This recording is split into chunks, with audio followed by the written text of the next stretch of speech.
Assalamualaikum warahmatullahi wabarakatuh.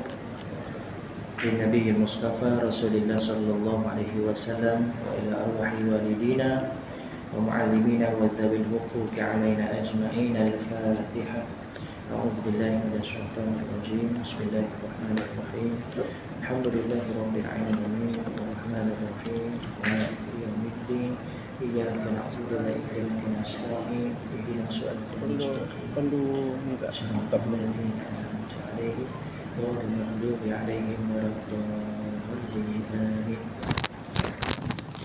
الحمد لله نحمده ونستعينه ونستهديه ونستغفره ونعوذ بالله من شرور أنفسنا ومن سيئات أعمالنا من يهده الله فلا مضل له ومن يضلله فلا هادي له أشهد أن لا إله إلا الله وأشهد أن محمدا عبده ورسوله اللهم صل وسلم على سيدنا محمد وعلى آله وأصحابه أجمعين سبحانك لا علم لنا إلا ما علمتنا إنك أنت العليم الحكيم رب اشرح لي صدري ويسر لي أمري واحلل عقدة من لساني يفقه قولي اللهم أنت ربي لا إله إلا أنت خلقتني وأنا عبدك وأنا على عهدك ووعدك ما استطعت أعوذ بك من شر ما صنعت أبوء لك بنعمتك علي وأبوء بذنبي فاغفر لي فإنه لا يغفر الذنوب إلا أنت.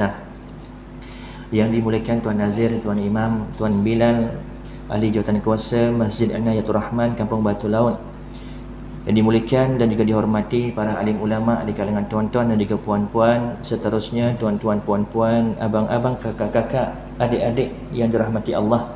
Pertama dan selamanya marilah kita merafakkan kesyukuran kehadirat Allah Subhanahu wa taala kerana dengan limpah kurnianya dapat kita bertemu lagi pada malam ini bagi menyambung pengajian kita dalam kitab Faham Faraid, yang mana kita dah 2 bulan tertangguh pengajian bulanan, kuliah bulanan Faham Faraid ini. Bulan pertama pada bulan Ramadan dan semasa raya tak dapat juga nak jalankan. Jadi selang daripada 2 bulan baru kita dapat sambung balik. Mudah-mudahan perjumpaan kita pada malam ini sama-sama kita niatkan iktikaf di dalam masjid. Mudah-mudahan dikira sebagai amal ibadah, amalan yang baik semasa kita bertemu dengan Allah di padang mahsyar nanti, yang mana kita semua akan membawa amalan masing-masing. Yang baik-baiklah kita bawa, yang tidak baiklah kita bawa. Khairukum, kata Nabi SAW, sebaik-baik kamu yang panjang umurnya dan baik amalannya. Bukan panjang umur tapi makin jauh dengan Allah, tetapi panjang umurnya itu makin dekat, makin banyak amalan dia, amalan yang soleh. Ibarat kita setiap tahun diberikan satu bekas. Selesai je baligh kita, akil kita, maka kita dikira sebagai mukallaf yang wajib, yang perlu untuk kita pikul tanggungjawab kita. Yang wajib kena laksana, yang haram kena jauhkan. Jadi setiap tahun tu ada bekas kita tambah, masukkan amal kebaikan kita. Berubah tahun, tambah tahun, dapat lagi bekas, tambah lagi kita punya amalan. Setiap tahun begitulah, ibaratnya begitu. Jangan yang amalan baik kita tak bawa, tetapi amalan yang tak baik kita bawa. Wal'iyazubillahi min zalik. InsyaAllah pada malam ini kita akan sambung dalam kitab Faham Faraid, muka surat 16. Mana yang ada kitab boleh buka sama-sama. Muka surat 16 dalam bab hukum faraid. Apa kata Allah Subhanahu wa taala dalam Al-Quran? Wala ta'kulu amwalakum bainakum bil batil. Janganlah kamu, wahai orang-orang yang beriman, janganlah kamu makan harta di kalangan kamu dengan cara yang batil.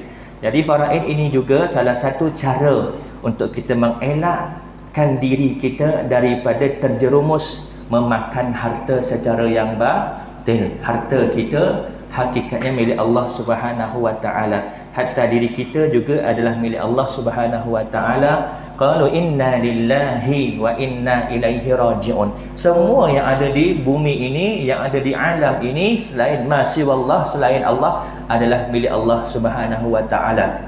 Hakikatnya begitu.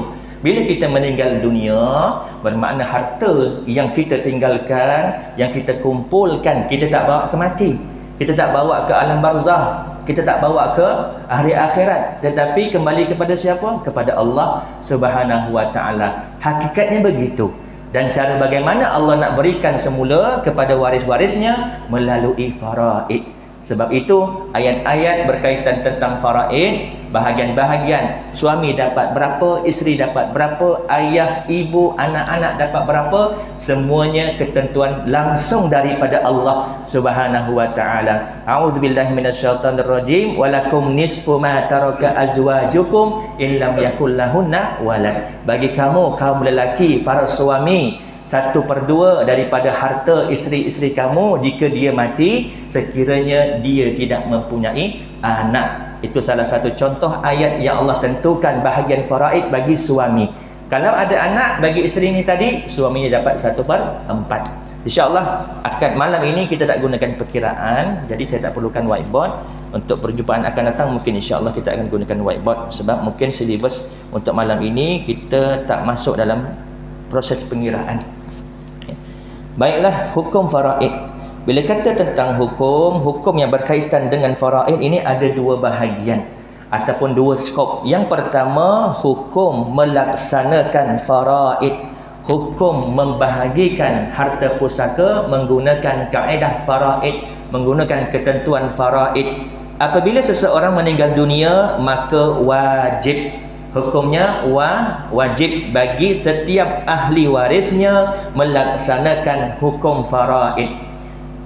Kita dah sentuh sebelum ini 4 perkara yang perlu dilaksanakan sebelum pembahagian faraid. Yang pertama, bila meninggal sahaja seseorang, maka hartanya itu diagihkan dahulu untuk pengurusan jenazah, mandinya, kafannya, solatnya, kebuminya.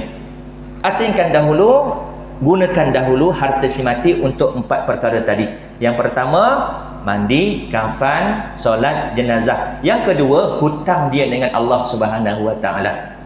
Adakah kita hutang dengan Allah? Ada. Catat tak? Kena catat. Apa antara hutang kita dengan Allah? Seperti contoh kita tertinggal puasa, tak sempat nak qada, maka wajib untuk waris mengeluarkan harta daripada peninggalan kita untuk bayar fidyah. Ataupun seseorang yang bernazar, kalau anak aku nanti lulus periksa dapat masuk universiti, aku nak bernazar sembelih lembu seekor. Tak sempat nak sembelih, anak dah masuk universiti dah, tak sempat nak sembelih, meninggal dunia, maka dikatakan hutang dia dengan Allah sebab dia berhutang lagi nazar dengan Allah Subhanahu wa taala. Wajib ambil dahulu harta si mati ni tadi sebelum faraid. Sebelum faraid, asingkan dahulu. Apa lagi contoh hutang dengan Allah? Hukum haji. Sihat tubuh badan, ada kemampuan dari sudut wang, ada kemampuan dari sudut tenaga, belum berkesempatan pergi untuk menunaikan haji. Tunggu-tunggu giliran tak sampai-sampai, meninggal dunia. Jadi anak-anak ini kena asingkan.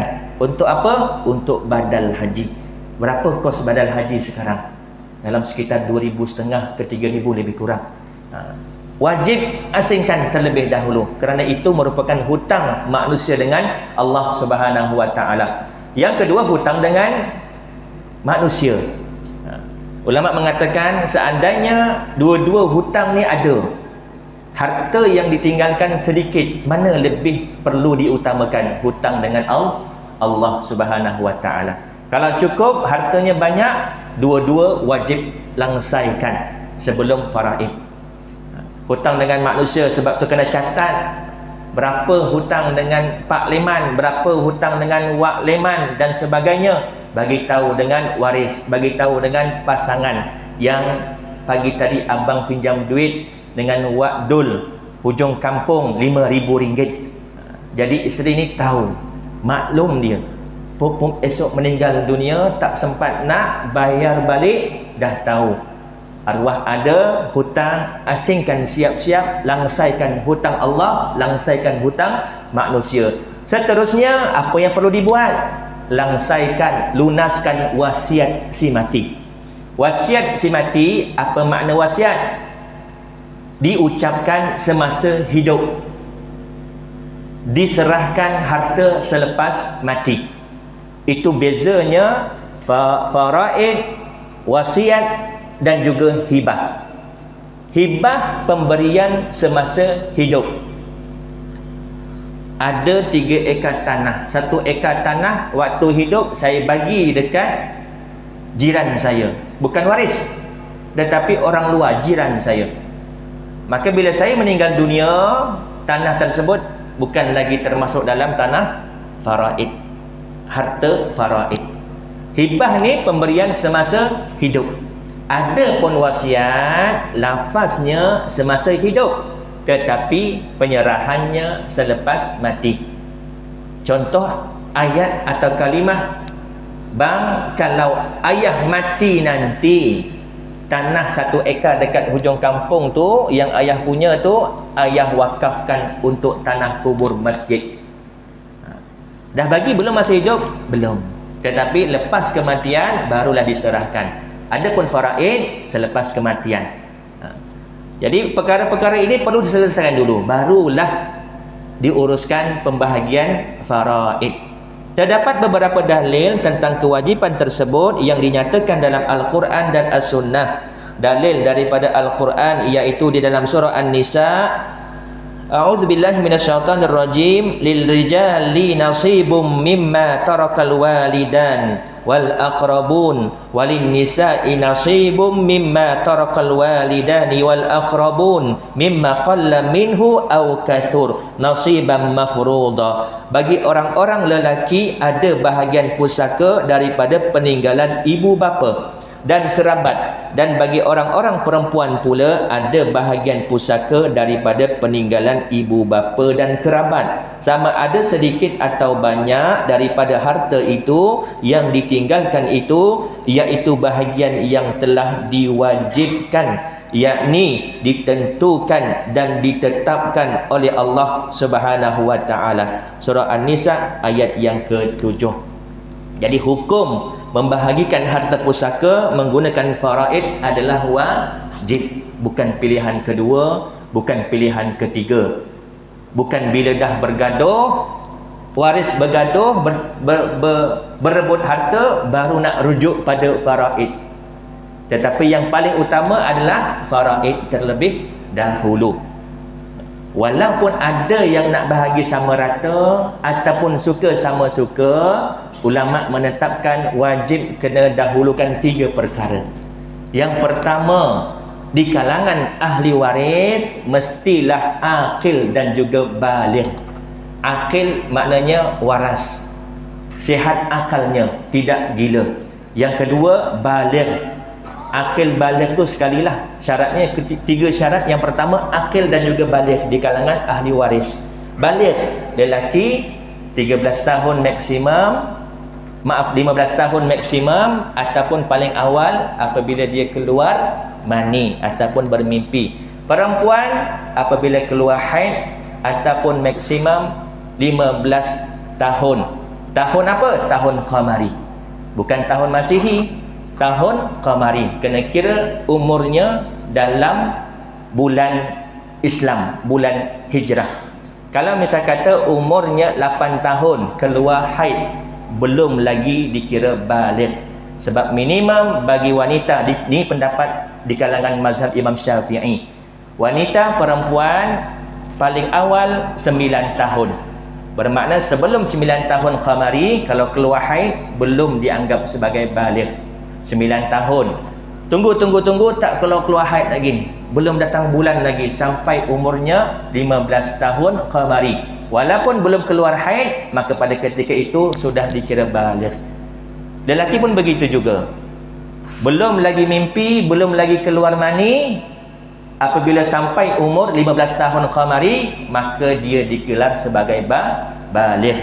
Baligh ni akil, termasuk orang yang mukallaf. Baligh akil, kemudian sampai dakwah kepada dia.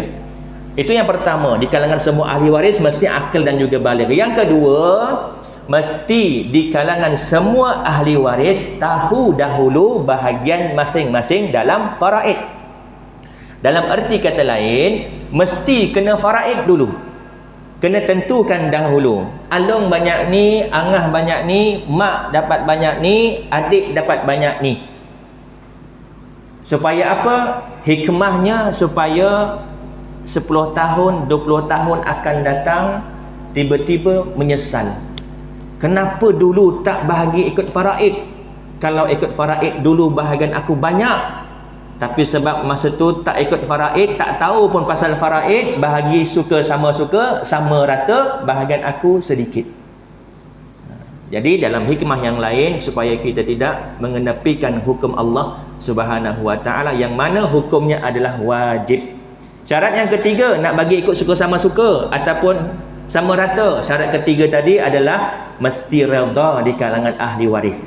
Yang pertama, semua ahli waris akil baligh. Yang kedua, tahu dahulu bahagian faraid masing-masing. Yang ketiga, redha kalau nak serahkan bahagian dia. Contoh, ada 7 orang adik-beradik. Seorang ni tak bersetuju untuk bahagi sama rata. Aku tak nak bagi sama rata, aku nak ambil bahagian aku mengikut faraid. Yang lain, 6 orang yang lain tak boleh kata dia tamak. Makna tamak ni apa? Ambil hak orang lain, masuk kat kocek dia. Ini makna tamak. Sedangkan yang seorang ni tadi, dia tak ambil hak orang lain, tetapi dia ambil hak dia yang Allah dah tentukan, yang Allah dah wajibkan. Haram yang lain mengatakan yang ni tamak, tak boleh. Ambil seorang yang nak ikut faraid, ada lagi baki 6 orang. 6 orang bersetuju nak bagi sama rata. Cukup tak syarat tadi? Akil baligh, tahu bahagian masing-masing. Cukup? Okey, bahagilah sama-sama. Nak banyak sedikit ke, terpulang. Sebab waktu itu dah ada redha antara satu sama lain dan dah tahu bahagian masing-masing. Macam mana kita nak masuk, nak bagi hak kita sedangkan kita tak tahu berapa hak kita? Macam mana kita nak bersetuju bahagian kita ni dikurangkan sebab kita tak tahu berapa bahagian kita yang sebenar? Itu maksud yang dikatakan wajib dahulu tahu bahagian dia mengikut faraid. Lepas pada tu cukup 3 syarat, nak bagi ikut sama suka, terpulang. Banyak berlaku dulu-dulu punya cerita. Tak bagi faraid, tetapi terus bagi ikut sepakat. Berlaku tak? Berlaku. Dulu-dulu punya cerita. Saya bertanya dengan sahabat saya, juga guru saya, senior saya, Ustaz Harun Nizam bin Mat Husin, Syekh Rawak Jawi di Azhar di Kahirah, Mesir.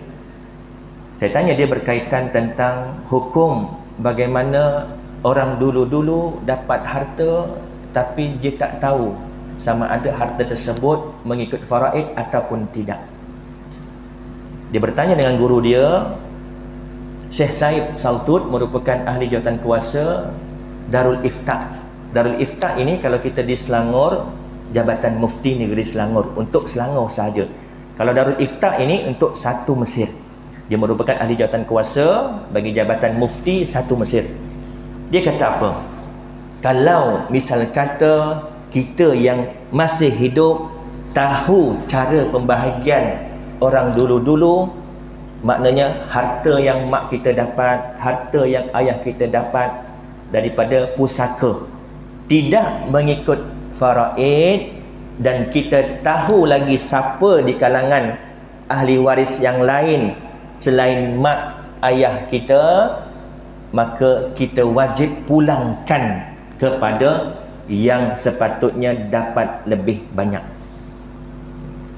Hati-hati tuan-tuan, dalam bab harta ini cukup penting. Sebab apa kata Nabi SAW? Apa-apa yang tumbuh dari badan kita dari sumber yang haram, maka neraka adalah yang lebih aula, lebih utama. Jadi hati-hati dalam bab harta ini. Sikit banyak ia melibatkan darah daging, melibatkan keturunan kita. Kalau dah tak tahu Ustaz macam mana, dah tak tahu, kita serah kepada Allah Subhanahu wa ta'ala. Mudah-mudahan Allah mengampunkan seandainya orang tua kita dahulu tidak bahagi ikut faraid ataupun ikut suka sama suka tanpa tahu dahulu bahagian faraid, terutamanya di kalangan waris perempuan. Lelaki ni biasanya kalau dia nak serah sama rata, bahagian dia daripada banyak kepada sedikit. Tapi kalau untuk perempuan ni biasanya bahagian sepatutnya sedikit, tapi bagi sama rata dapat banyak. Yang tu ditakuti memakan harta orang lain. Takut-takut harta yang dimakan itu termasuk juga harta anak yatim. Na'udzubillahi min zalik. Apa kata Allah lagi dalam surah An-Nisa ayat yang ke-11? Yusikumullahu fi auladikum. Allah Ta'ala perintahkan kamu mengenai pembahagian harta pusaka untuk anak-anak kamu.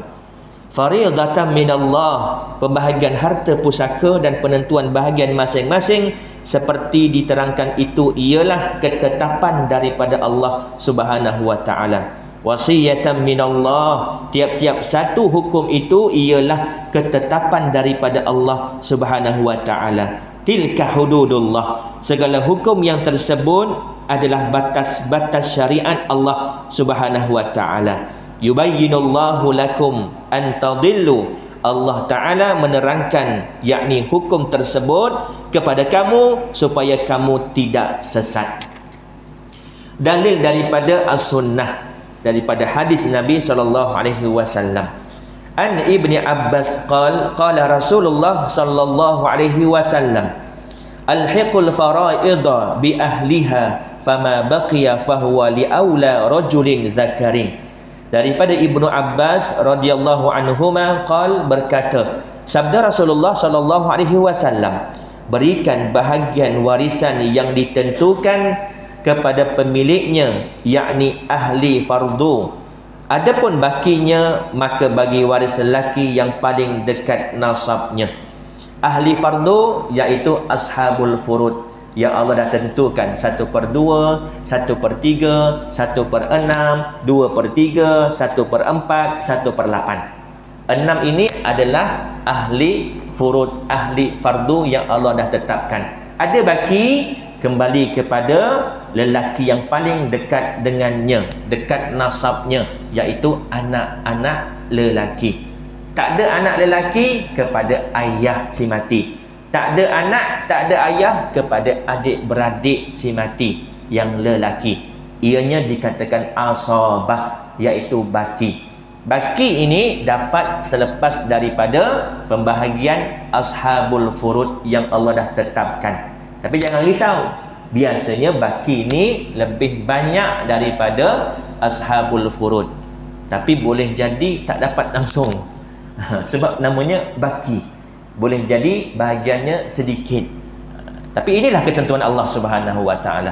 Allah Maha mengetahui, Allah Maha bijaksana menentukan setiap hukum, setiap ketetapan itu ada kebaikan, ada hikmahnya.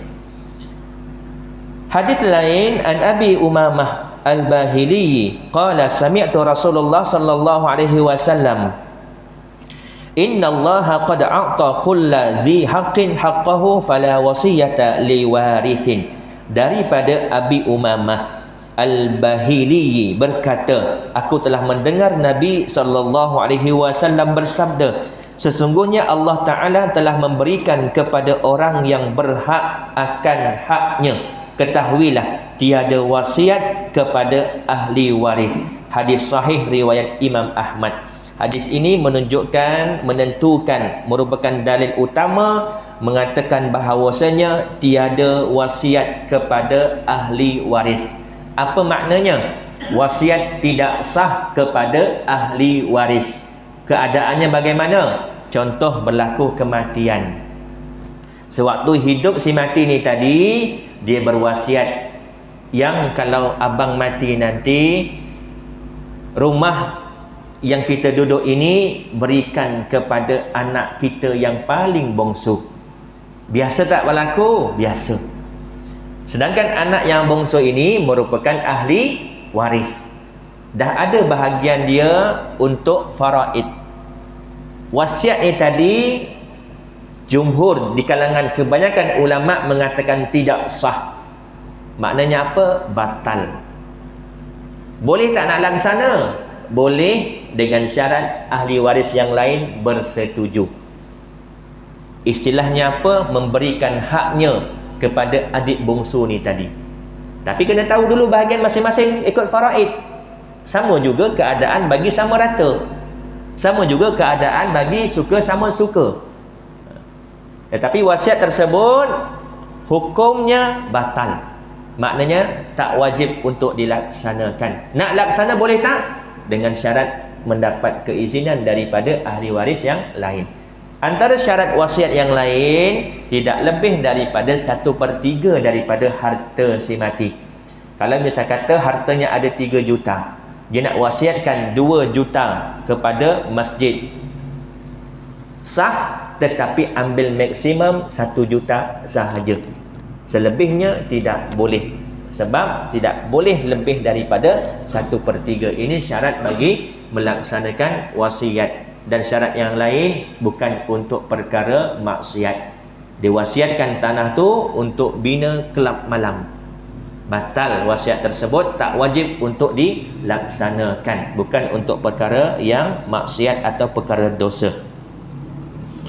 Allah Ta'ala menjanjikan balasan syurga bagi ahli waris yang patuh dan taat kepada perintah Allah dan Rasulullah SAW dengan melaksanakan hukum faraid. Manakala bagi mereka yang tidak mahu mengikut hukum Allah Ta'ala dan menentukan pembahagian mengikut akal dan hawa nafsu mereka, maka nerakalah tempat mereka di akhirat kelak. Itulah balasan Allah Ta'ala bagi mereka yang ingkar. Apa dalilnya? A'udzubillahi minasyaitonirrajim. Tilka hududullah wa may yuti'illaha wa rasulahu yudkhilhu jannatin tajri min tahtihal anhar khalidina fiha wa dzalikal fawzul azim. Segala hukum yang tersebut, ayat ini selepas daripada ayat tentang pembahagian pusaka. Suami berapa, isteri berapa, anak berapa. Ayat ini selepas itu. Tilka hududullah, kata Allah. Segala hukum yang tersebut, yakni merujuk kepada pembahagian faraid tadi. Bahagian faraid tadi adalah batas-batas syariat Allah. Tilka hududullah. Dan sesiapa yang taat kepada Allah dan Rasulnya akan dimasukkan oleh Allah ke dalam syurga yang mengalir dari bawahnya beberapa sungai. Mereka kekal di dalamnya, dan itulah kejayaan yang amat besar. Surah An-Nisa ayat yang ke-13. Kita lihat surah An-Nisa ayat yang selepasnya, ayat yang ke-14. Apa kata Allah? Wa may ya'sillaha wa rasulahu wa yata'adda hududahu yudkhilhu naran khalidan fiha wa lahu 'adzabum muhin. Dan sesiapa yang derhaka, ingkar kepada Allah dan Rasulnya dan melampaui batas-batas syariatnya akan dimasukkan oleh Allah ke dalam api neraka. Na'udzubillahi min zalik. Masuk bukan suka-suka, bukan sekejap. Khalidina fiha, kekallah dia di dalamnya. Bukan kekal seronok-seronok, duduk-duduk melancong.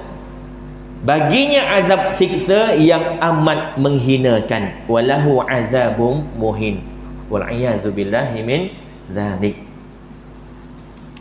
Yang kedua, hukum berkaitan tentang mempelajari ilmu faraid dan menentukan pembahagian kepada ahli waris. Yang tadi hukum membahagikan harta pusaka mengikut kiraan faraid adalah wajib. Yang ni kadang-kadang ramai yang salah faham, terutama orang-orang yang jual takaful dan sebagainya. Maaf saya cakap, tapi perkara ini depan mata saya pernah berlaku. Dia kata faraid ini bukan wajib. Faraid pilihan yang terakhir. Sedangkan faraid ini adalah pilihan yang pertama. Kalau kita nak pindah ataupun kita nak ikut apa yang kita mahu, maka istilahnya takharruj, keluar daripada kaedah faraid. Ikutlah, ikut kesepakatan. Itu yang sepatutnya. Bukan ikut sepakat dulu. Bukan ikut sepakat dulu, okey, suka sama suka, terus bahagi. Faraid tak tahu berapa bahagian sepatutnya dapat ikut faraid. Ini kesilapan yang sering berlaku. Jadi pesan saya, kembalilah kepada yang hak, kembalilah kepada yang benar. Tak kisah nak jual takaful ke, nak apa ke, bagi tahu benda yang betul. Kalau misal kata orang nak bagi hibah, boleh, tak ada masalah. Nak buat wasiat, boleh, tak ada masalah. Sekarang banyak firma-firma, syarikat-syarikat, hatta bawah MAIS, Majlis Agama Islam Selangor juga ada ada satu unit namanya unit wasiat, untuk kita buat wasiat, untuk kita buat hibah semasa hidup kita. Adalah dia punya kadar cara bayaran, dia punya fee dia kena tapi tak banyak lah. Kalau yang firma-firma swasta ni mahal sedikit. Tujuannya untuk apa? Terutama melibatkan wasiat. Sebab takut-takut bila kita wasiat, waris kita tak terima, waris kita pertikaikan. Apa bukti arwah ayah dulu nak wasiatkan tanah ni untuk masjid? Anak-anak sekarang bukan macam dulu. Jadi kena ada hitam putih, kena ada legal dari sudut undang-undang sah. Begitulah untuk urusan hibah ataupun wasiat. Jadi hukum yang kedua ini, hukum mempelajari ilmu faraid. Hukumnya adalah fardu kifayah bagi umat Islam mempelajarinya, iaitu hanya sebahagian umat Islam yang wajib mempelajari ilmu ini. Seseorang itu tidak wajib mempelajarinya jika telah ada orang lain yang menunaikan kewajipan tersebut. Faham ya makna fardu kifayah? Sebahagian dah melaksanakan, maka sebahagian yang lain gugur kewajipan untuk dia melaksanakan perkara yang sama. Kalau semua tak buat, maka semuanya akan berdosa. Ini makna fardu kifayah. Belajar hukumnya fardu kifayah, tetapi melaksanakan, membahagikan fardu ain. Sama juga hukum belajar ilmu tajwid. Apa hukum belajar ilmu tajwid? Fardu kifayah. Tetapi hukum membaca Al-Quran dengan bertajwid adalah fardu ain. Maknanya belajar satu perkara yang lain, membaca satu perkara yang lain. Bagi orang yang nak baca Al-Quran, wajib bagi dia untuk baca bertajwid. Kalau tak bertajwid, berdosa dia, sebab hukumnya fardu ain. Begitu juga ilmu-ilmu yang lain. Ilmu muamalat contohnya, hukumnya fardu kifayah. Tetapi bila kita terlibat dalam muamalat tersebut, maka wajib untuk kita tahu ilmu tersebut. Ilmu ar-rahnunya, gadaiannya, ilmu jual belinya, ilmu sewanya dan sebagainya. Qala al-Imam al-Ghazali an ilmi al-mirasi ajma'atil ummah ala annahu min furudil kifayah. Kata Imam Al-Ghazali rahimahullahu ta'ala berkenaan ilmu pusaka ataupun faraid, para ulama muktabar telah bersepakat bahawa ilmu ini daripada ilmu yang fardu kifayah. Walaupun begitu, hukum mempelajarinya menjadi sunat apabila kewajipan itu telah ditunaikan. Maknanya apa? Kalau misal kata dalam kampung kita ini dah ada orang belajar, dah ada orang yang tahu tentang faraid, yang lain nak belajar juga, boleh tak? Jatuh hukum sunat, bukan lagi fardu. Bila berlaku fardu? Bila semua tak belajar, bila semua tak tahu, maka pada ketika itu semua orang yang berada dalam qaryah atau tempat tersebut jadi fardu ke atas semuanya untuk belajar. Sebab tu bila tak laksanakan, tak belajar, satu kampung, satu qaryah, semuanya berdosa. Ini makna fardu kifayah. Kepentingan mempelajari ilmu faraid. 4 minit lagi. Sedia maklum bahawa mempelajari ilmu faraid adalah fardu kifayah. Namun begitu, ilmu ini merupakan satu ilmu yang sangat penting dan dipandang tinggi oleh syarak. Tanpa ilmu ini, pembahagian harta pusaka akan menjadi sukar kerana setiap ahli waris tidak mengetahui bagaimana cara pembahagian tersebut. Malah akan ada ahli waris menuntut hak masing-masing berlandaskan akal dan nafsu mereka. Ini membawa kepada perselisihan dan perbalahan sesama mereka sehingga merosakkan hubungan kekeluargaan. Berlaku tak? Berlaku. Sampai berparang-parang, sampai tak bertegur sapa, sampai putus silaturahim adik-beradik sebab harta punya pasal. Raya dah tak jumpa, 10 tahun, 20 tahun dah tak jumpa. Sebab harta, sebab jahil dalam bab faraid. Orang yang tahu, orang yang faham, dia takkan gaduh pasal faraid. Isu yang berlaku sebab tak faham, sebab tak belajar. Kalau orang yang belajar, yang faham, tak gaduh bab faraid. Tak kiralah banyak ke aku dapat, sikit ke aku dapat, ini yang Allah dah tentukan. Ambil, alhamdulillah, rezeki kita. Bukan usaha kita, tapi Allah nak bagi. Hakikatnya bukan milik kita, milik Allah. Allah dah ambil harta tu daripada arwah ayah kita, arwah mak kita. Allah nak bagi balik dekat kita. Ikut pada Allah nak bagi berapa. Allah dah tetapkan. Suami berapa, isteri berapa, ayah, ibu, anak berapa. Terdapat beberapa hadis Rasulullah SAW dan pandangan daripada para sahabat baginda dalam menggalakkan umat Islam mempelajari ilmu faraid. Di antaranya ialah galakan daripada Rasulullah SAW. Apa kata Rasulullah? Mafhum daripada hadis, pelajarilah Al-Quran dan ajarkanlah kepada manusia, dan pelajarilah ilmu faraid serta ajarkanlah. Sesungguhnya aku manusia biasa yang akan meninggal dunia dan ilmu tersebut akan hilang, yakni dengan kematian orang yang mempunyai ilmu tersebut.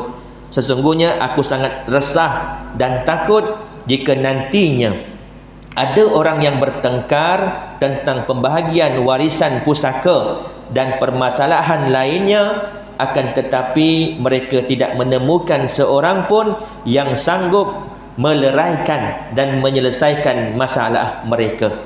Hadis sahih riwayat Imam Ahmad. Nabi SAW seru ta'allamul Quran wa'allimuhu. Belajarlah Al-Quran dan ajarkanlah ia kepada orang lain. Hari ini kalau kita tanya anak-anak, adik-adik kita yang sekolah rendah, tahu tak baca Al-Quran? Tahu. Alhamdulillah. Walaupun tajwidnya belum tepat, makhrajnya belum tepat, tapi tahu baca Al-Quran. Sedangkan dalam hadis ini, perkara suruhan yang sama juga, apa kata Nabi? Wa ta'allamul faraida wa'allimuha. Dan ajarkanlah faraid, belajar dan ajarkanlah faraid. Hari ini kita tanya, jangan budak-budak, orang yang dewasa pun belum tentu tahu tentang faraid. Sedangkan suruhan ini bersamaan, selari dengan suruhan belajar Al-Quran. Kita beri masa laluan untuk azan Isyak, lepas tu kita sambung sedikit insya-Allah. Allahumma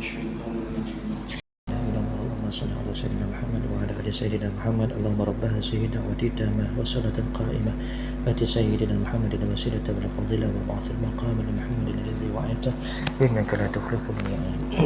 Tambah sedikit dalam 5 minit insya-Allah. Saya dah nak sentuh lagi dalam bab faraid. Cuma ada satu isu, satu perkara saya nak bangkitkan di sini.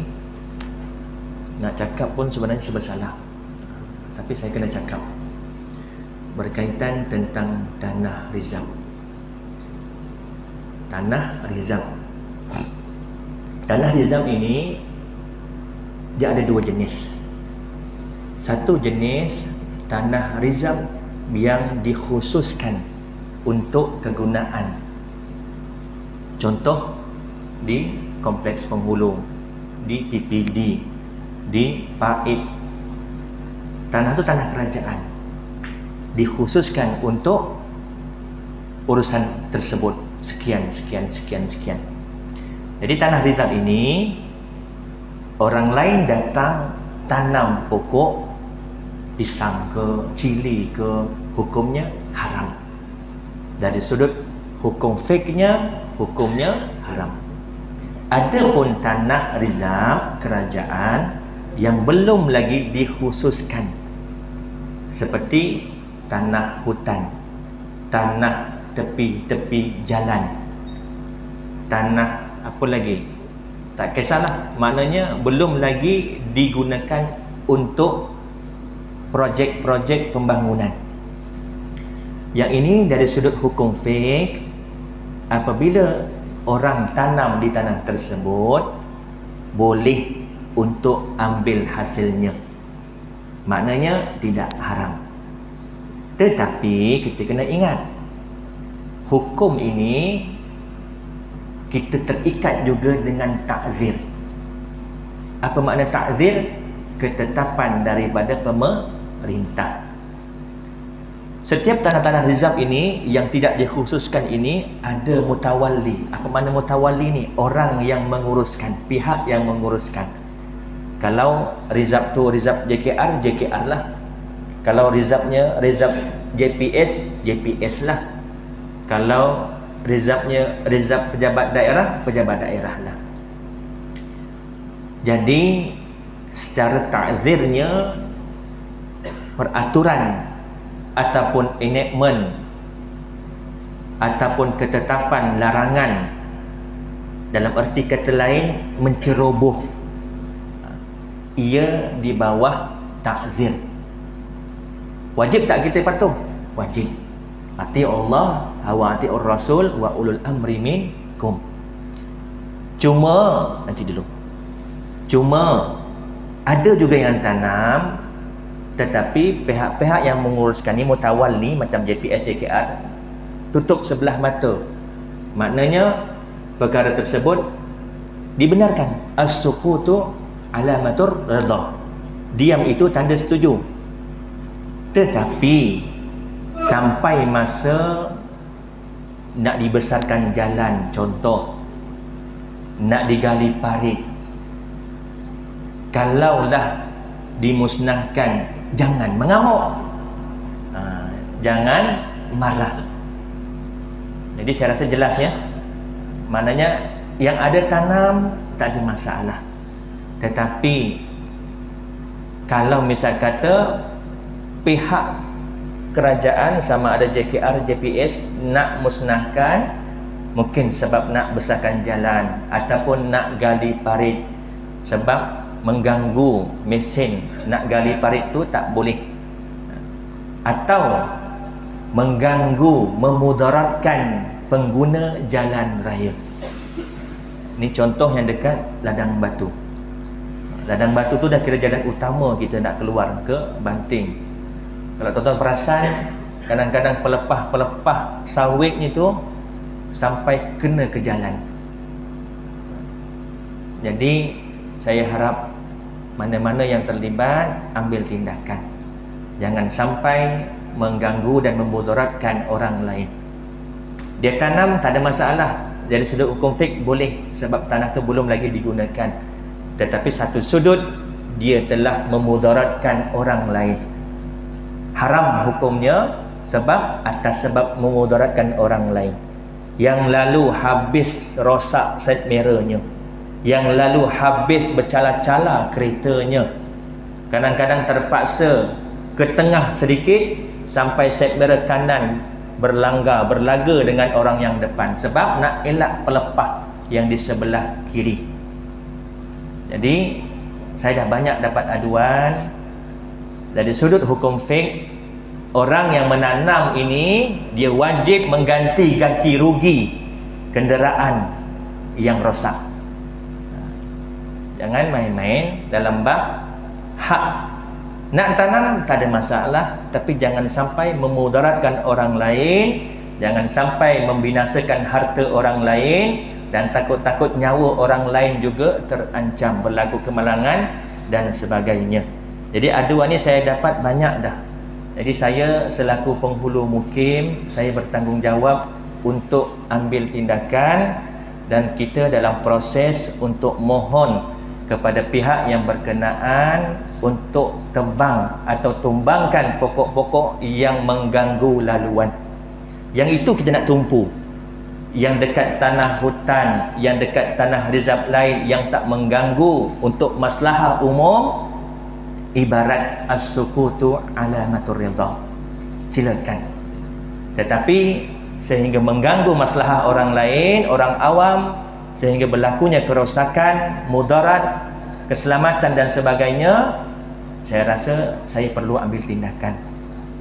Jadi kita dalam proses untuk minta pihak berkenaan jalankan tanggungjawab untuk meroboh ataupun menumbangkan pokok-pokok yang menghalang laluan. Jadi saya bagi tahu awal-awal bagi pihak-pihak berkenaan, kalau sampai masa pihak kerajaan nak ambil tindakan, jangan marah. Jangan marah. Jangan nak minta ganti rugi pula. Tak kena cara. Nak minta ganti rugi, dia kena ganti balik orang yang dah rosak macam-macam ni.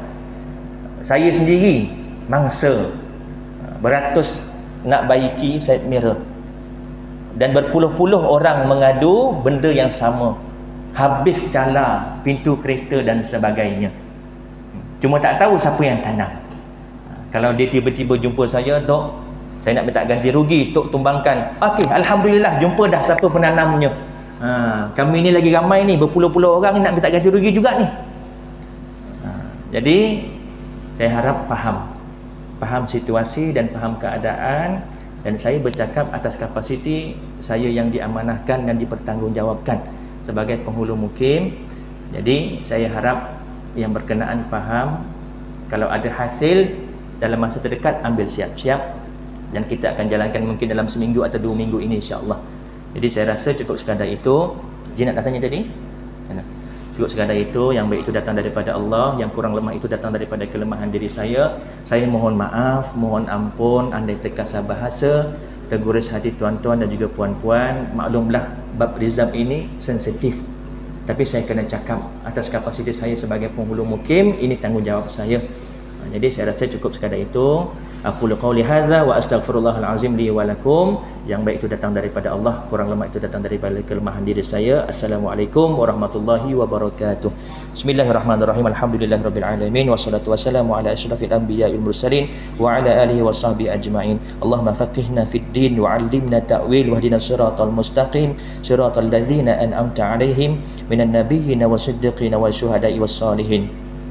Allahumma arinal haqqa haqqa warzuqna ittiba'ah wa arinal batila batila warzuqna ijtinabah. Allahumma inna na'udzubika min 'ilmin la yanfa' wa min qalbin la yakhsha wa min nafsin la yashba' wa min da'watin la yustajabu laha. Rabbana atina fid dunya hasanah wa fil akhirati hasanah wa qina 'adzaban nar. Wa sallallahu ala sayyidina Muhammad wa ala alihi wa sahbihi wa baraka wa sallam. Walhamdulillahi rabbil alamin. Assalamualaikum warahmatullahi wabarakatuh.